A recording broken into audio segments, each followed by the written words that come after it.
বক্তব্য রাখবেন। বাংলাদেশ আওয়ামী লীগের আমাদের অন্যতম তরুণ নেতা, জাতীয় সংসদ সদস্য, ঢাকা 10 থেকে নির্বাচিত নায়ক অভিনেতা ফেরদৌস আহমেদ। আসসালামু আলাইকুম। আজ আমাদের জীবনে এক অত্যন্ত আনন্দ দিন। আজ আওয়ামী লীগের ৭৫তম প্লাটিনাম জয়ন্তী।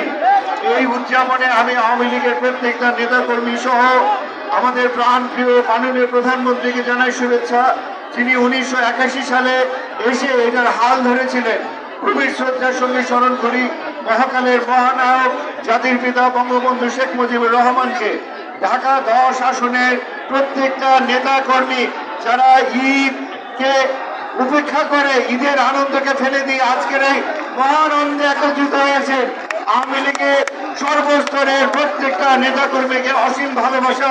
এভাবেই আমরা প্রত্যেকটা দিন প্রত্যেকটা মুহূর্ত মানুষের পাশে থেকে মানুষের কল্যাণ করে যাব, যেটা আমাদেরকে পথ দেখিয়েছেন আমাদের মাননীয় প্রধানমন্ত্রী জননেত্রী শেখ হাসিনা। বলবো না, আমরা কিছুক্ষণের মধ্যেই আমাদের আজকের এই আনন্দ র্যালিতে মেতে উঠবো। সবাইকে অসীম ভালোবাসা, শ্রদ্ধা। জয় বাংলা, জয় বঙ্গবন্ধু, জয় হোক মাননীয় প্রধানমন্ত্রী জননেত্রী শেখ হাসিনা।